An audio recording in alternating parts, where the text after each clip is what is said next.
Hi hello once again welcome back to our channel. நம்ம போன வீடியோவில் எதை பற்றி பார்த்தோம் அப்படின்னா ஆர்டிகிள் 19. அது வந்து எதை பற்றி சொல்லுது அப்படின்னா freedom of speech and expression, அதாவது பேச்சுரிமை கருத்துரிமை பற்றி ஆர்டிகிள் 19 சொல்லிச்சு. இன்றைக்கி வந்து நம்ம எதை பற்றி பார்க்க போகிறோம் அப்படின்னா ஆர்டிகிள் 20. ஆர்டிகிள் 20 வந்து எதை பற்றி சொல்லுது அப்படின்னா protection against conviction of offence. அதாவது ஒருத்தவங்களுக்கு வந்து என்னது தண்டனை தீர்ப்பு கொடுத்துட்டாங்க அப்படின்னா, அவங்க செஞ்ச குற்றத்துக்கு தீர்ப்பு கொடுத்துட்டாங்க அப்படின்னா நம்ம ஸ்டேட் வந்து அவங்கள என்னென்ன எப்படிலாம் ப்ரொடெக்ட் பண்ணுது அதை பற்றி தான் இந்த ஆர்டிக்கிளில் பார்க்க போகிறோம். வாங்க வீடியோக்குள்ளே போகலாம். ஃபர்ஸ்ட்டு ஆர்டிகிள் 20 வந்து எதை பற்றி சொல்லுது அப்படின்னு பார்க்கலாம். ஆர்டிகிள் 20 வந்து எதை பற்றி சொல்லுது அப்படின்னா, ஒரு தண்டனை தீர்ப்பான ஒரு பர்சனை வந்து நம்ம ஸ்டேட் வந்து எப்படிலாம் ப்ரொடெக்ட் பண்ணுறாங்க அதை பற்றி தான் ஆர்டிகிள் 20 வந்து சொல்லுது. அவங்கள சேஃப்கார்ட் பண்ணுறதுக்காண்டியே 3 சட்டங்கள் கொண்டு வந்திருக்காங்க. என்னெல்லாம் அப்படின்னா எக்ஸ் போஸ்ட் ஃபேசிட்டோ லா, டபுள் ஜியோபார்டி, செல்ஃப் இன்கிரிமினேஷன். இந்த மூணையும் வந்து ஆர்டிகிள் 20 கிளாஸ் 1லேருந்து ஆர்டிகிள் 20 கிளாஸ் 3 வரைக்கும் டிஃபைன் பண்ணுறாங்க. வாங்க ஒவ்வொன்றையாக டீட்டெயிலாக பார்க்கலாம். ஃபர்ஸ்ட்டு எக்ஸ்போஸ் ஃபேசிட்டோ லா அப்படின்னா என்னன்னு பார்க்கலாம். இந்தியன் கான்ஸ்டியூஷனில் ஆர்டிகிள் 20 கிளாஸ் 1 வந்து எதை பற்றி சொல்லுது அப்படின்னா எக்ஸ்போஸ் ஃபேசிட்டோ லா பற்றி சொல்லுது.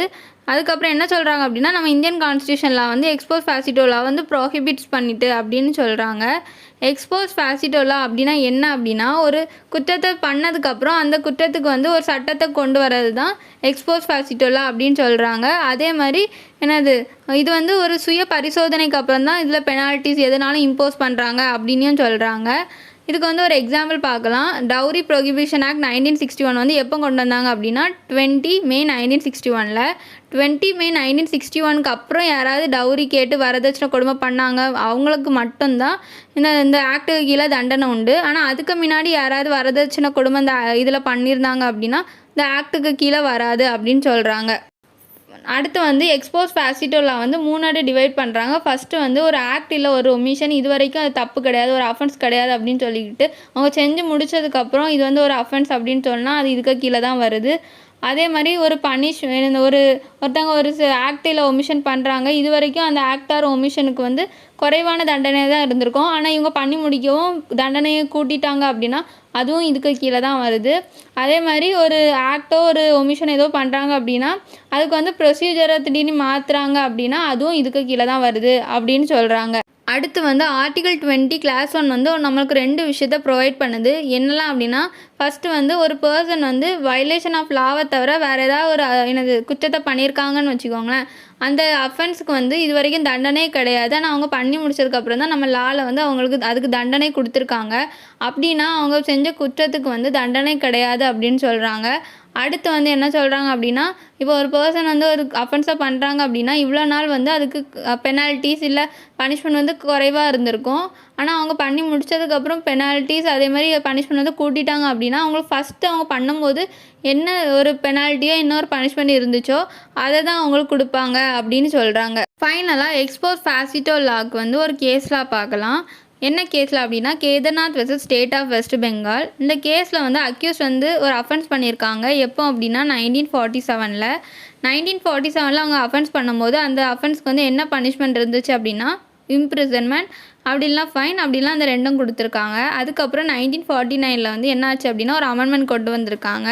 அமெண்ட்மெண்ட் கொண்டு வந்ததுக்கப்புறம் என்ன ஆயிருக்கு அப்படின்னா அந்த அஃபென்ஸ்க்கு வந்து ஃபைன் அமௌண்ட் வந்து இன்க்ரீஸ் பண்ணியிருக்காங்க. இதனால் சுப்ரீம் கோர்ட் வந்து அவங்களுக்கு 1949 அமெண்ட்மெண்ட்க்கு அப்புறம் உள்ள பனிஷ்மெண்ட் கொடுப்பாங்களா இல்லை 1947 அவங்க அஃபென்ஸ் பண்ணும்போது உள்ள பனிஷ்மெண்ட் கொடுப்பாங்களா அப்படின்னு தான் இதில் கொஸ்டினு. அதுக்கு வந்து சுப்ரீம் கோர்ட் வந்து என்ன பனிஷ்மெண்ட் கொடுத்துருந்தாங்க அப்படின்னா 1947 அக்யூஸ் வந்து அஃபென்ஸ் பண்ணும்போது என்ன பனிஷ்மெண்ட் இருந்துச்சோ அதை தான் கொடுத்துருக்காங்க. அடுத்து வந்து டபுள் ஜியோபார்டி அப்படின்னா என்னென்னு பார்க்கலாம். டபுள் ஜியோபார்டி அப்படின்னா ஒருத்தவங்க ஒரு தடவை செஞ்ச அஃபென்ஸுக்கு வந்து 2 தடவை இல்லை 1க்கு மேற்பட்ட தடவை அவங்க அதுக்கு வந்து தண்டனை அனுபவிக்கிறது தான் டபுள் ஜியோபார்டி அப்படின்னு சொல்கிறாங்க. டபுள் ஜியோபார்டி வந்து அந்த வேர்டு வந்து எங்கேருந்து எடுத்திருக்காங்க அப்படின்னா ஒரு லீகல் மேக்ஸிம்லேருந்து எடுத்திருக்காங்க. என்ன மேக்ஸிம் அப்படின்னா நிமோ டெப் பிஸ் வெக்ஸ் ஹாரி அப்படின்னு ஒரு லீகல் மேக்ஸிமில் தான் எடுத்திருக்காங்க. அப்படின்னா என்ன அப்படின்னா a man must not be put twice in a peril for the same time. அதாவது ஒரு தடவை செஞ்ச அஃபென்ஸ்க்கு வந்து 2 தடவை ஒருத்தவங்க வந்து தண்டனை அனுபவிக்கக்கூடாது அப்படின்னு சொல்கிறாங்க. அதுக்கப்புறம் நம்ம கான்ஸ்டியூஷனில் ஆர்டிகிள் 20 கிளாஸ் 2 வந்து எதை பற்றி சொல்கிறாங்க அப்படின்னா டபுள் ஜியோபார்டியை பற்றி சொல்கிறாங்க. அதுக்கப்புறம் நம்ம கான்ஸ்டியூஷனில் என்ன சொல்லியிருக்காங்க அப்படின்னா ஒரு பர்சன் வந்து ஒரு தடவை செஞ்ச குற்றத்துக்கு வந்து 2 தடவை தண்டனை அனுபவிக்கக்கூடாது அப்படின்னு சொல்கிறாங்க.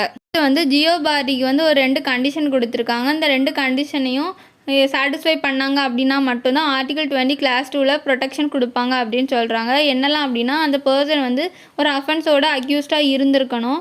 அதே மாதிரி அந்த பர்சன் வந்து கோர்ட்டுக்கு முன்னாடி ப்ராசிக்யூட்டட் பண்ணியிருக்கணும் அப்படின்னு சொல்கிறாங்க. இப்போ இதுக்கு ரிலேட்டடாக ஒரு கேஸில் பார்க்கலாம். என்ன அப்படின்னா, Maqbool Hussain versus State of Bombay. இதில் வந்து அப்லெட் வந்து எனது ஃபாரின் கண்ட்ரிலேருந்து தங்கம் வாங்கிட்டு வந்திருக்காங்க.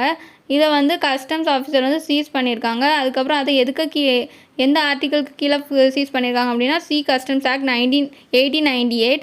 ஆனால் இதுக்கு முன்னாடியே section 8 of foreign exchange regulation act 1947க்கு கீழே இதை சார்ஜ் பண்ணி எனது கோர்ட்டு முன்னாடி ப்ராசிக்யூட்டட் பண்ணியிருக்காங்க. அந்த ப்ராசிக்யூஷன் வந்து வேலிடாக இருக்கிறதுனால எனது கஸ்டம் ஆக்ட் 1998க்கு கீழே இவங்களுக்கு வந்து கோர்ட்டால் ஜட்மெண்ட் கொடுக்க முடியாது, WGOBRDனால் பண்ண முடியாது அப்படின்னு சொல்கிறாங்க.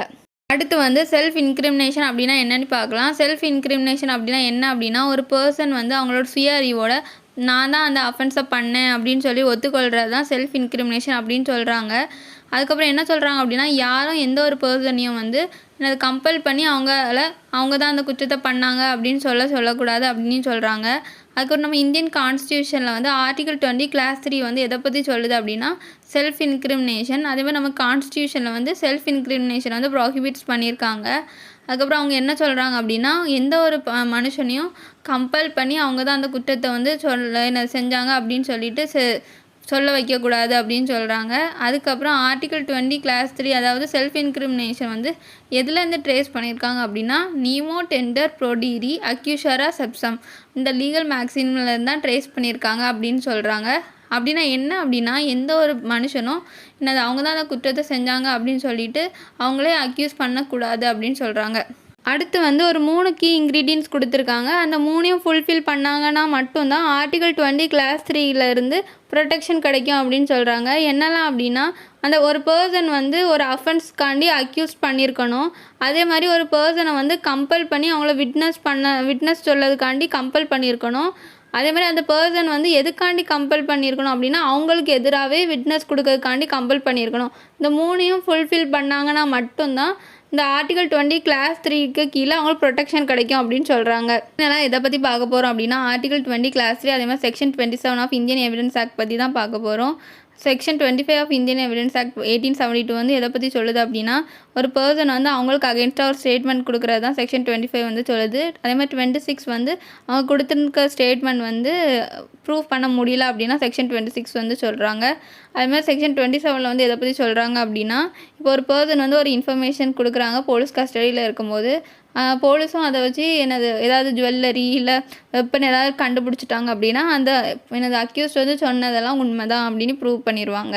இப்போ செக்ஷன் 27க்கு வந்து ஒரு எக்ஸாம்பிள் பார்க்கலாம். என்ன அப்படின்னா, ஏ வந்து பியை கொன்னுட்டாங்க அப்படின்னு சொல்லிட்டு போலீஸ் வந்து அரெஸ்ட் பண்ணியிருக்காங்க. இப்போ போலீஸ் கஸ்டடியில் இருக்கும்போது ஏ வந்து நான் தான் பியை கொன்னேன், அதே மாதிரி நான் வந்து என் தோட்டத்தில் தான் அவனை புதைச்சி வச்சுருக்கேன், அதே மாதிரி நான் வேணால் எந்த இடத்துல புதைச்சிருக்கேன் அப்படின்னு வந்து உங்களுக்கு காட்டுறேன் அப்படின்னு சொல்கிறாங்க. அதே மாதிரி போலீஸ் வந்து கூட்டிகிட்டு போகிறாங்க. அப்போ அவங்க காட்டும் போது அந்த இடத்துல தான் பியோட பாடி இருந்துச்சு அப்படின்னா இந்த ஸ்டேட்மெண்ட் வந்து ப்ரூவ் ஆயிரும். செக்ஷன் 27 படி அவங்களுக்கு வந்து இப்போ இந்த ஸ்டேட்மெண்ட்டை வந்து அவங்க கோர்ட்டுக்கு கொண்டு போகலாம் அப்படின்னு சொல்கிறாங்க. இப்போ நம்மளுக்கு ஒரு கொஸ்டின் வருது என்ன அப்படின்னா, அப்போ செக்ஷன் 27 வந்து நம்ம இந்தியன் கான்ஸ்டியூஷனில் ஆர்டிகல் 20 கிளாஸ் 3 வந்து வயலேட் பண்ணுதா அப்படின்னு ஒரு கொஸ்டின் வருது.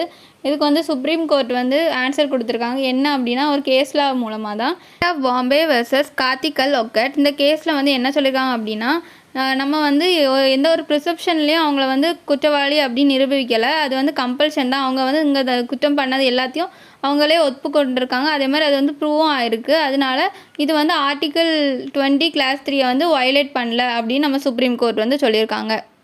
நாளைக்கு எதை பற்றி பார்க்க போகிறோம் அப்படின்னா, ஆர்டிகல் 21 அதாவது protection of life and personal liberty தனி மனித சுதந்திரம் பற்றி தான் பார்க்க போகிறோம். இந்த வீடியோவில் உங்களுக்கு ஏதாவது டவுட் இருந்தால் மறக்காமல் கமெண்ட் பண்ணுங்கள். தேங்க்ஸ் ஃபார் வாட்சிங்.